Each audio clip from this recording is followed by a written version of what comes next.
मित्रांनो, तुमचं पुन्हा एकदा सुमिरित मराठी ह्या यूट्यूब चॅनेलवर स्वागत आहे. आजची कथा सुरू करण्यापूर्वी जर कोणी ह्या चॅनेलवर पहिल्यांदाच आले असाल आणि अजूनही सबस्क्राईब केले नसेल तर नक्की सबस्क्राईब करा. धन्यवाद. गावातील 7-8 तरण्या बांडगड्यांचं टोळकं शिकार करण्यात चांगलंच पटाईत झालं होतं. फावल्या वेळात ते रानात दिवसा रात्री कधीही शिकारीला जात असत. खेकडे, मासे, ससे, सांबर, भेकर, रानडुक्कर, घोरपड अशा जंगली प्राण्यांची शिकार करून ते मटणाची तलफ भागवत होते. एकदा रानडुकराची शिकार झाल्याने मटणाचे वाटे करत असताना धोंडीबा सांगू लागला, सशापेक्षा रानडुकराचं मटण सरसच, जणू काय वल्ल खोबरच जणू. छे छे, घोरपडीचं मटण कसं ऐकेल, खायला वाताड पण लय वर्मी, चिवाड जात आली. वशाट लागतंय पण खाल्लं की कंबर गुडघं सांध कधीच दुखणार नाही ती बघा. नारबानं फुशारकी मारली. निव्वळ आडाने राहून गेलं तुम्ही. साळींदराचं मटाण खाऊन बघा. नागिनीसारखी तरतरी येत्या गड्याच्या अंगात. पण गडे हो, साळींदराची शिकार करणं तेवढं सोपं नाही. मी कावाळ खिंडीत पाहुण्याच्या हितं ते मटाण खाल्लं होतं. वरीच झालं असेल त्याला, पण अजून चव हटली नाही बघा जिभची. चंदर तावाने सांगू लागला, काय बोलतोय चेंद्र्या, साळींदर मारणं सोपं वाटतंय होय रे तुला? अख्ख्या अंगावरती काट असत्याती त्याच्या काट. माणूस 10-5 फुटांवर दिसला की बाणासारखं काट सोडतया ते अंगावरती. मरायचंय काय र गड्या? बाबो, नको रे ते मटाण. त्यापेक्षा शंभराचं चिकन आणलं तर खपता खपत नाही. पांडबाने नकार दर्शवला. तुला भ्याव वाटत असल तर तू नग येऊस, पण शिकार झाल्यावरती तुला वाटा मिळणार नाही, चंदरने ठणकावून सांगितले. तू तो कापूसच खार शंभराचा आणून, धोंडीबा रागाने बोलला. मग येतो वाला, काय वह्याचा त्या वाहून दे. होकार देतच पांडबा बोलला. पण साळींदर ठावाललाय का? पांडबाने प्रश्न केला. मग तलावकडीच्या गुहेतील धावांमध्ये एक साळींदर राहतय. मी 2 आठवडं झालं बघतोय. लय रगाट, रानडुकरावानी दिसतय अक्षी. रानात खाऊन खाऊन पक्का माजलाय बांबलीचा. पण ते काय एकट्या दुकट्याचं काम नाही. तुम्ही सगळं साथ देणार असाल तर आपण चाल करू. चंदरने प्रस्ताव मांडला. पण पांडबा म्हणतोय तसं लय खतरनाक जनावर आहे ते. त्याच्या झपाट्यात एखादा गडी मेला बिला म्हणजे काय र? नारबाने शंका उपस्थित केली. मरून कसा जाईल? मग आपण काय करून हायत? रातीच्या येळला सारिंदराला मुरथाळायचा नाहीतर गोंगडी खाली दाबायचा. दिसाया खोटी कुऱ्हाडी, कोयतं, हाडबं, बाहलं, दगाड यांचा मारा सुरू करायचा. जागेवरतीच नितनावायचा. चंदर चेवाल्यागत बोलू लागला आणि अंगात जाडजूड पांघुरणा घालायची. गोंगडीचा घोंगता करायचा, म्हणजे त्यानं काट पिस्कारलं तरी अंगाला लागणार नाही ती. धोंडीबानं उपाय सुचवला. धत्त्याच्या आईला, साळींदर का असं सहजासहजी गवसणार आहे व्हय? त्यासाठी दावात नाही तर कपारीत जावं लागतं या. आतमध्ये अंधारात घुसून मुडकं दाबून पिरगळावं लागतंय, तवा ती शिकार गवसल. भीमानाना अनुभव सांगू लागला. आम्ही कोकणात एकदा गुहेत घुसून साळींदर मारलं होतं. पण कपारीत, गुहेत घुसणारा गडी तेवढा डेअरिंग बाज पाहिजे. मला तर आपल्यात तसा कोणीच दिसत नाही. सगळेजण एकमेकांकडे पाहू लागले. भीमानाना सांगत होता ते कान टवकारून ऐकत होते. मपलं येड्याचं ऐका, तुम्ही हा नाच सोडा. नाही शिकार मिळाली तर बकरू कापू, पण उगा अंगाशी बला लावून घेऊ नगासा. साळींदराचं धाव लय लांब असतंय. कधी कधी 2-3 दिवस ते सापडायचं नाही. आणि तवालकडीची गुहा म्हणजे काय खेळ वाटला व्हय तुम्हासनी? अर तवालकडीचा भुलभुलैया म्हणत्याती त्याला. भीमानानानं आणखी भ्याव दाखवलं. यापूर्वी याच गुहेत वांदारवाडीचं 2 जण बेपत्ता झाल्याचे दगडू म्हाताऱ्याने सांगितल्याचे पांडबाला आठवले. तो आठवून सांगू लागला. माझा आजा दगडोबा म्हणायचा, पोरांनो तवालकडीच्या गुहेत खैस राहतूया. औस पुनवला तो कोणाचं बी रूप घेऊन माणसांना भुरळ घालतोय. जरा जपून, तिथं जायचं धाडस करू नकासा. नाहीतर त्याचं हे बोलणं ऐकून बबन्याला काहीतरी आठवलं. तोही सांगू लागला. आमची मोठाही मोहना म्हातारी जवा तवा म्हणायची. काय म्हणायची र? खैस तू हे उडलं आणि बोकांडी बसलं. हार गड्या वाणी गडी आणि खैसाला घाबरतासा. चंदर सगळ्यांवरती कातावला. सांगवाला काय म्हणायची म्हातारी? भीमानानानं कान टवकारलं. ती आता मरून गेले पण आम्ही बारीक होतो तवा सांगायची. मधरातीला तवालकडीच्या गुहेमंदी भजन चालायचा. टाळ पखवादाचा टहाळ आवाज कानावरती पडायचा. अरे तुझ्या जातीला सकासे तिथं का सप्ता भरत होता काय नो? चंदरने खिल्ली उडवली. पण ते ऐकून इतर बरेच गडी घाबरले. तवालकडीचा भुलभुलैया अनेकांच्या डोळ्यासमोर उभा राहू लागला. असं असलं तर मरून दे बुवा, मी नाही येत.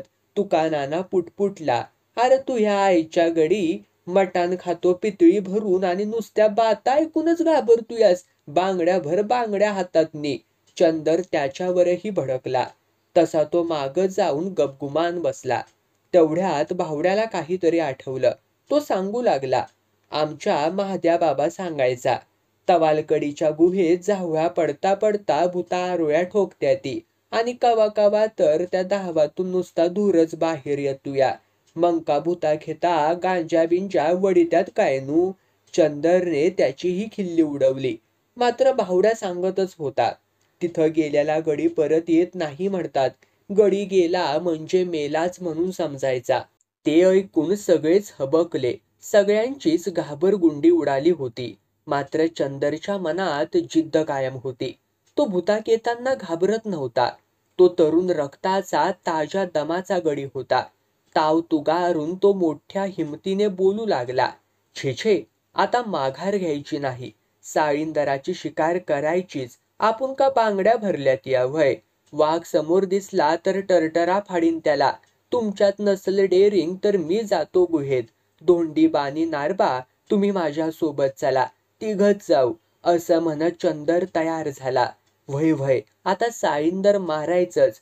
धोंडीबा व नारबाला चेव चढला. त्या दोघांनी संमती दिली. आपलं काय जातंय? फार तर रात्रभर कपारीच्या तोंडाशी थांबावं लागेल. पण शिकार झाली तर साळींदराचं मटण खायला मिळेल. ए भागोबायांनो, तुम्ही बसा घरीच तपल्या तपल्या. ह्या डुकराची हाडका चावीत. आम्ही तिघच साळींदार मारतो. मग म्हणू नका आम्हाला नाही मटण दिलं म्हणून. सगळ्यांना उद्देशून धोंडीबा रागाने बोलला. आता प्रत्येक जण विचार करू लागला. हो नाही म्हणत शेवटी सर्वजण तयार झाले. वार पठ्यांनो, याला म्हणत्या ती यगजीवाचं गडी. नारबाने सर्वांचं कौतुक केलं. उद्या साळींदराचं मटान मिळणार या खुशीतच प्रत्येक जण डुकराच्या मटणाचे वाटे घेऊन घरी गेला. दुसऱ्या दिवशी आवश्यक सामान सुमानासह ते टोळकं तवालकडीच्या गुहेजवळ रात्री 8-9च्या दरम्यान पोहोचलं.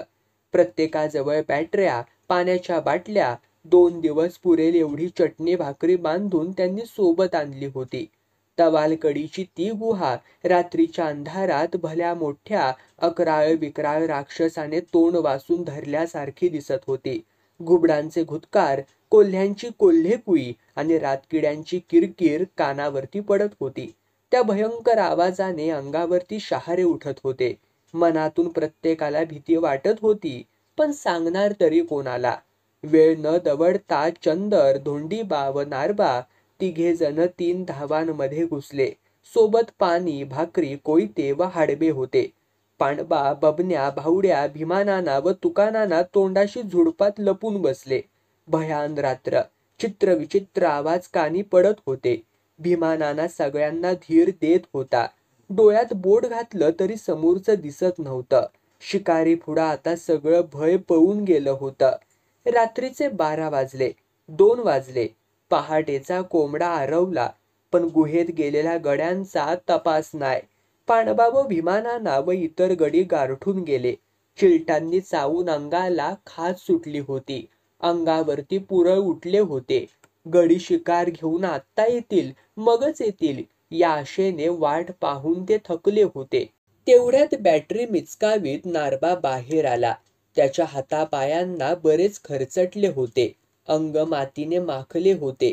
घाबरा घुबरा झालेला नारबा चाचरत म्हणाला, त्याच्या आईला पळालो म्हणून वाचलो. दगड्या म्हाताऱ्याचं खरं हाय. लय मोठा खैस हाय आतमंदी. मी साळींदार हुडकीत गेलो तसा तो एका बगद्यातनं उडाला आणि माझ्या बोकांडी बसला. पण म्या चपळाईनं त्याला बाजूला लोटला आणि तसाच पळत सुटलूया बघा. पहिल्यांदा पाहिला बघा बुवा खैस. नुसतं केस अख्ख्या अंगावरती, उघडा बंबगडी, काळं कुट्ट तोंड. बघताच थरकाप उडाला बघा माझ्या अंगाचा. नारबा सांगतच होता, घरचं कोंबडं कापून खाल्लेलंच परवडलं. पण भलेच्या बापानं अशा ठिकाणी शिकारीला जाऊ नये. भयान लागतं आतमंदी. चला बाबाव, मी चाललो घरी. तुमच्या नादी लागून जीव गेला असता. निकाल मापला.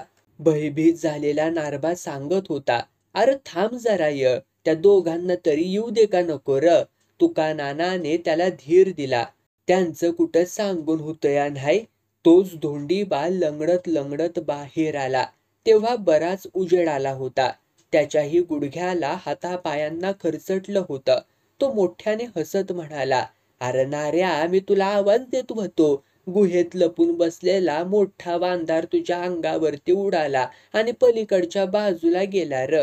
हारपार भोगदा हाय. पलीकडच्या गावातून काकडा ऐकू येतूया. आतमध्ये बरीच जागा हाय. लोकांनी शेकोट्या पेटवलेली राख तशीच हाय अजून. पण एकट्या गड्याला दडपत नाही. भ्याव वाटतंय. म्हणून म्हणतूया ती शिकारही नको आणि ते मटण बी नको. घरी चला पहिलं. आतमध्ये वटवागळं, विंचू, साप, पाली, किडे, बाप रे, काय काय होतं आणि काय काय नाही. मी चाललो बुवा. अरे धोंडीबा, असं कामून करतोयास त्वा. चंदर तुमच्या बरोबरच गेलाय मधल्या धावात. अजून कसा नाही आला र बाहेर त्यो. बहुतेक त्याला शिकार गवसल्या असल, म्हणूनच टाइम झाला जणू. पांडवाने गुहेच्या तोंडाशी जाऊन कानुसा घेतला, पण चंदरचा कडकाच लागेना. त्याने मोठ्याने हाका मारल्या, पण त्याचाच आवाज त्याला ऐकू येई.